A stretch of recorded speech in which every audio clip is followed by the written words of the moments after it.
Hola, bienvenidos a Sin Esperanzas, el show de los cinéfilos cuarentones, en el que un par de señores que saben lo que es ser sobrinos del tío Gamboín los reta a mantenerse despiertos durante los siguientes minutos en los que vamos a parlotear sobre Full Metal Jacket de Stanley Kubrick. Hola, bienvenidos a su podcast Sin Esperanzas, el show de los cinéfilos cuarentones. Yo soy Fernando C. Fink y estoy en compañía de Paquito Rodríguez para platicar sobre una de mis películas favoritas de todos los tiempos, dirigida por uno de mis directores favoritos de todos los tiempos, también Stanley Kubrick.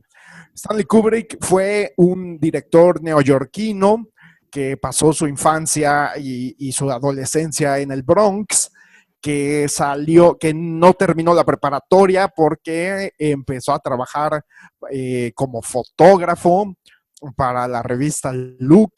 Es decir, estamos hablando de una persona sumamente precoz en el sentido creativo, que hizo 3 cortometrajes, siendo muy joven, todavía recién salido de la adolescencia, que hizo 2 largometrajes inmediatamente, financiados con dinero que consiguió de inversionistas particulares, y que posteriormente, en sus años ya veinteañeros, se fue a Hollywood, probó fortuna, encontró la fortuna, encontró varias oportunidades que aprovechó al máximo, al 100%, que hizo un trabajo perfecto con ellas, y lo cual lo llevaron a ser a uno de los cineastas más respetados en Hollywood, y que se dio el lujo de irse a vivir a Londres y no regresar a Estados Unidos. Desde la mitad de su vida ya no regresó a Estados Unidos. Sin embargo, continuó siendo un cineasta hollywoodense, continuó trabajando con los estudios del cine de Hollywood, específicamente con Warner Brothers, que a partir de su película La Naranja Mecánica de 1971, trabajó con ellos hasta el día de su muerte. Después de La Naranja Mecánica hizo la película Barry Lyndon, que fue, digamos, que una decepción en cuanto a taquilla, pero al día de hoy es una joya, es considerada una joya, es considerada una obra maestra en todos los sentidos. Después hizo la película El Resplandor en 1980, que también es considerada una joya.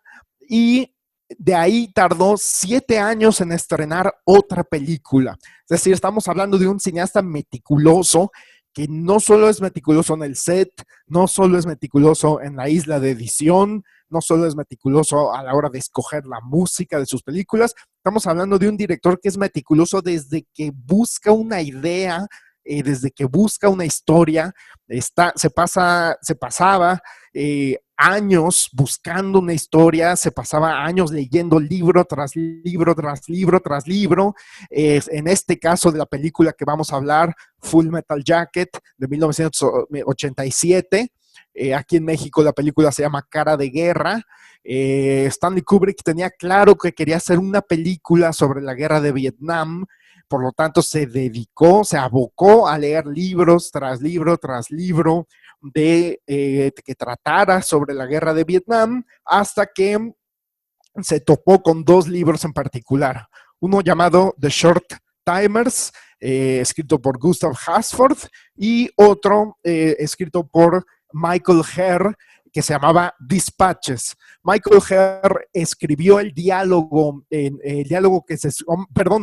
monólogo que se escucha en off en la película de Apocalypse Now. Entonces estamos hablando de alguien con experiencia, no solo escribiendo libros, el libro Dispatches sobre la guerra de Vietnam, basado en experiencias propias, sino también ya tenía experiencia en el cine, escribiendo para una película sobre la guerra de Vietnam. Entonces Stanley Kubrick lo contactó Y Michael Herr escribió un libro que se llama Kubrick.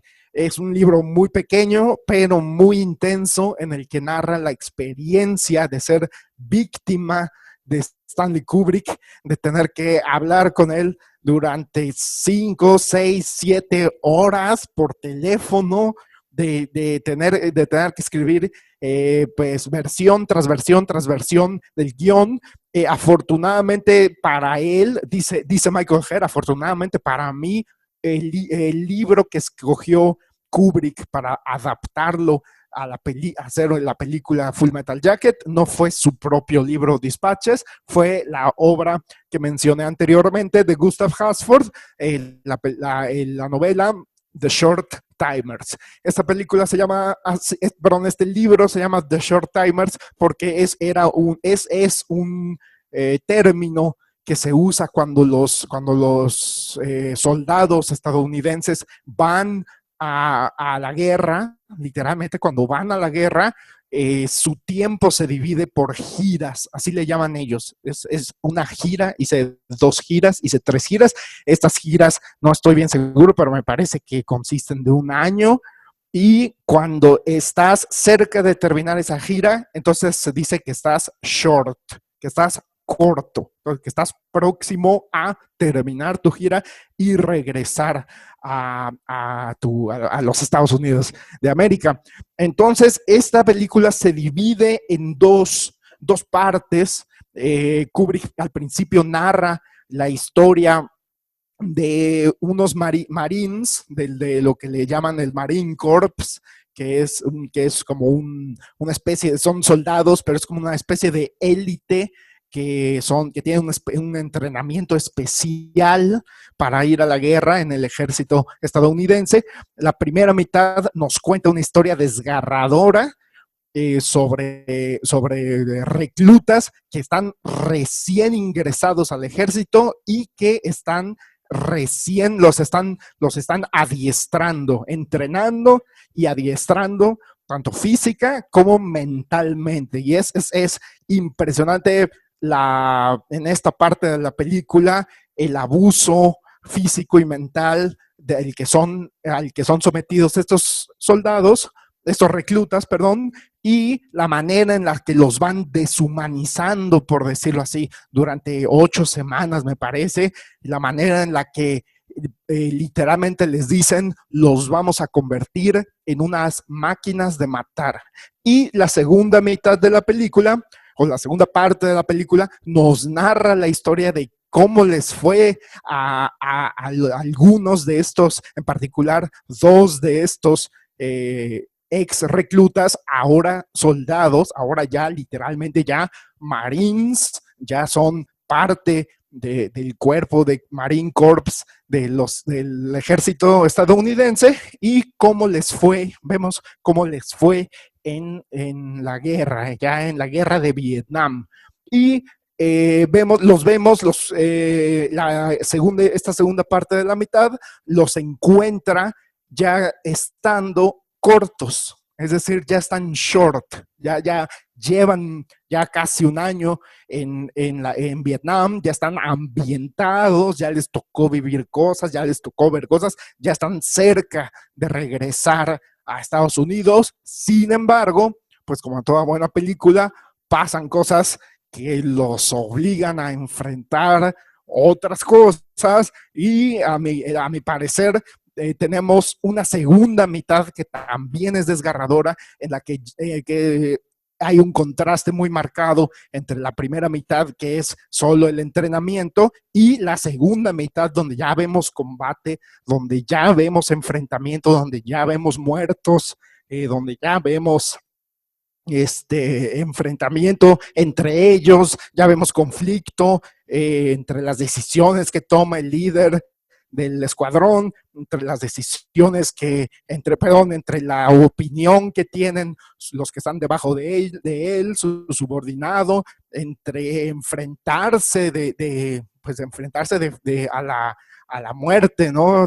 Y no solo eso, sino para mí lo que me llama mucho la atención de la película es la manera impecable en la que está firmada, lo cual pues ya tratándose de Stanley Kubrick pues ya no debería sorprender, pero de todas maneras me sorprende porque me parece que Kubrick hace a un lado el preciosismo, digamos, de Barry Lyndon, de La Naranja Mecánica, ese preciosismo que te hace sentir que cada encuadre es una pintura y lo cambia por una estética que sí es perfeccionista, que sí, que no, que de ninguna manera descuida los encuadres o descuida los colores, la elección de los colores, del diseño de producción, de la iluminación, pero que está más enfocada al efecto visceral de la película. Entonces, yo por eso quería hablar sobre esta película, porque me parece que es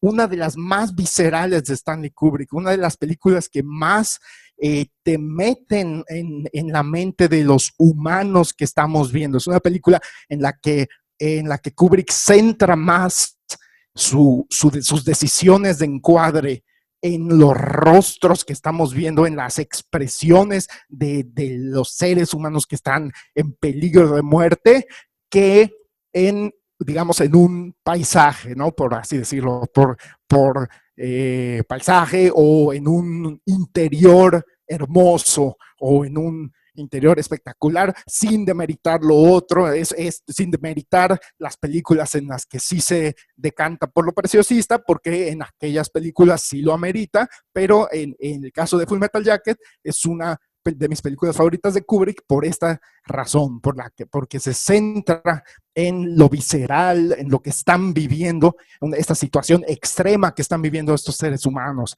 Entonces, ¿a ti qué te parece esta película, Paquito?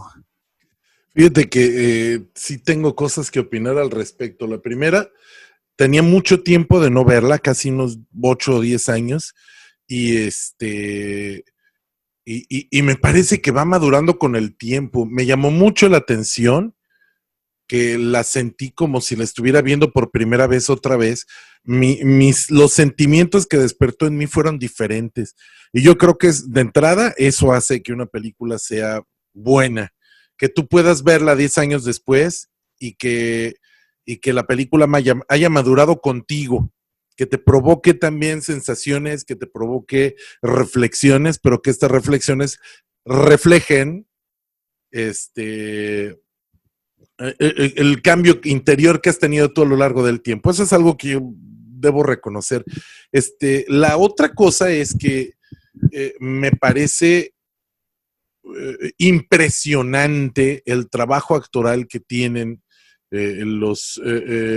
estos muchachitos jóvenes, todos ellos eran actores todavía muy jóvenes que trabajan para Kubrick en esta película, porque tienes a Vincent D'Onofrio que te puede reflejar por un momento la más profunda inocencia. Es un rostro bobalicón, un rostro lindo, por el que uno sufre y uno siente mucha empatía y se transforma en un asesino, en un monstruo, en una bestia salvaje. Y lo único que hacen es un trabajo actoral, no es ni maquillaje, es iluminación, montaje en cámara, pero sobre todo un trabajo actoral irrepetible, ¿no? Vincent D'Onofrio es un gran actor que quizá no ha tenido todas las oportunidades que merece, pero en esta película hizo algo que lo va a dejar en la historia del cine para siempre, ¿no? Y todos los demás, todos los actores que están en esta película, ninguno en ningún momento baja la barra, el nivel actoral nunca baja, todos logran responder a esa exigencia, a ese nivel de exigencia, y me imagino yo, sin haber estudiado más profundamente la realización de la película, pero no dudo que quedaron agotados. Es un trabajo muy personal, muy agresivo hacia el actor. También me llama la atención un punto en el que yo no soy especialista. Yo reconozco que tanto Alejandro Bordín, que ya ha sido nuestro invitado en este programa, como tú, tienen mejor ojo para esto del esquema de 3 actos, pero a mí me parece que esta película más bien es como 2 mediometrajes que siguen una misma línea temporal, pero que empiezan y terminan conflictos diferentes. y esta vez se me hizo muy marcado esas dos películas, ¿no? El primer bloque en el entrenamiento y el segundo bloque en Vietnam. Claro, por supuesto que si me quieres corregir ahí, con gusto lo admitiré, porque yo no soy particularmente bueno distinguiendo estas divisiones, pero me llama la atención que en esta vez sí sirvieron para propósitos diferentes. La primera vez que la vi me impactaban visceralmente y esta vez intelectualmente me exigieron mucho, mucho más.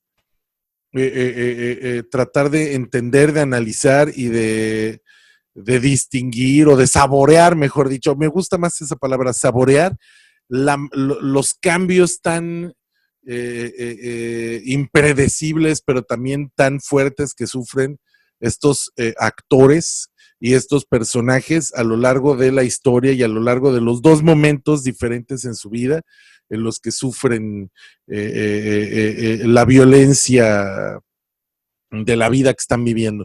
Y también me llama mucho la atención de esta película los pequeños guiños lingüísticos que tiene el director, estos pequeños símbolos que va metiendo a lo largo de toda la película, que no son fáciles de notar, pero que son muy significativos, como es los cascos de los soldados, porque todos los cascos de los soldados nos mandan un texto, tienen a veces literalmente escritas frases y en otras ocasiones son símbolos o imágenes, y estos cascos también están alimentando al público, le están dando información sobre estos jóvenes, le están enseñando sobre lo que hay dentro de sus corazones, lo que hay dentro de sus mentes. No solo el famoso casco de Born to Kill, que es incluso el póster de la película, por ahí hay uno que tiene I Am Become Death. Hay otros que tienen botellitas de lo que me parece que es aceite para limpiar los fusiles. Todos los soldados nos hablan también a través de sus cascos. Y finalmente, una cosa que subrayo mucho es que es probablemente la única película en la que yo veo que Kubrick hace uso de la música popular y no música instrumental o música clásica, que es uno de los elementos más significativos del cine de Kubrick. Utiliza mucho música popular y elementos de la cultura popular, el club de Mickey Mouse, novelas baratas, John Wayne, todo este tipo de símbolos y de elementos que no son típicos en el cine de Kubrick. Pero te cedo la palabra porque creo que tú eres el especialista en esto. No, de ninguna manera. Bueno, yo estoy de acuerdo contigo completamente en cuanto a que la película narra dos historias.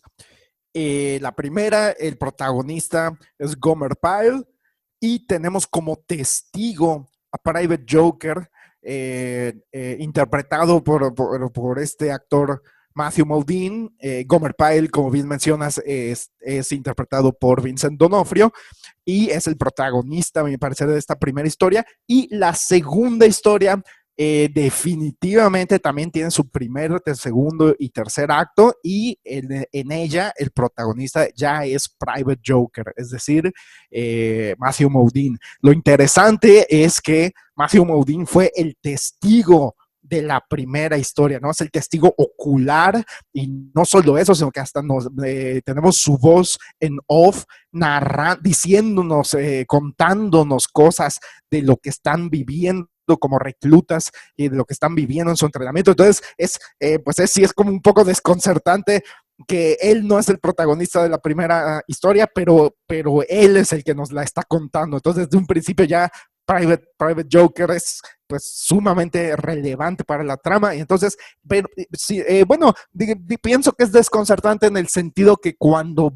nos vamos a Vietnam y lo vemos ahí, decimos, caray, pues sí es cierto, pues no, él no era el protagonista de la primera historia, pero ya lo conocemos súper bien. O sea, ya también la interacción que tuvo con Gomer Pyle fue íntima. Entonces, pues sí, eso me parece sumamente interesante de la película, que la segunda historia tiene como protagonista al personaje secundario de la primera. Entonces es como una secuela, es como si estuviéramos viendo Full Metal Jacket 1 y 2, porque en la segunda historia conocemos perfectamente ya a Private Joker y nos resulta muy fácil de identificarnos con él desde la primera secuencia que lo vemos con su amigo y una prostituta. Ya sabemos quién es Private Pile, cómo piensa, cómo siente, lo conocemos perfecto, y esto nos permite que este segundo mediometraje que mencionas sea para mí doblemente intenso en el sentido de personal y en el sentido de personaje. Y pues sí, pues no me queda más que agregar que estoy de acuerdo contigo en que también es muy interesante que Kubrick utiliza elementos de la cultura popular, música popular de la época en la que se desarrolla la película, porque no es lo mismo en 2001 Odisea del Espacio estar escuchando el Danubio Azul y viendo escenas de la era espacial, ¿no? Es decir, ahí hay un contrapunto, sí, mientras que aquí sí estamos viendo canciones que escuchaban los soldados en la guerra de Vietnam. Vemos, como bien mencionas, hablan sobre John Wayne, que estaba de moda en esta época. Es decir, una película que es como muy congruente en el sentido. No hay esos contrapuntos que hay en La Naranja Mecánica en 2001, sino muy congruente en este sentido de las referencias musicales y culturales que van acorde a la época en la que sucede, al año en el que sucede la película, y que esto pues, siento que se repitió en Ojos Bien Cerrados, porque también es una película que incluso esa película ya no es de época, y entonces pues ya se dio todavía más el lujo Kubrick, ¿no? De ya no tener que estar investigando qué canción estaba de moda en esa época, sino que ya se fue directo a la época actual, ¿no? A la época en la que estaba filmando la película. Pero bueno, por mi parte, esos son mis comentarios. No tengo nada más que agregar. Bueno, pues nos despedimos entonces. Quisiera aprovechar este espacio para mandar un saludo y un reconocimiento a nuestros colaboradores, a Iván Barradas, a Alejandro Borduín, a Jesús Aguilar, a Carolina González, que nos diseñó el logotipo, a Hernán Ayala, que es el que nos ha diseñado los insertos, los insertos bonitos de los episodios, de los últimos episodios, y también agradecerle a Fernando su participación y la oportunidad de estar con él en estos micrófonos. Si no queda de más, nos despedimos, les mandamos un fuerte saludo y hasta la próxima.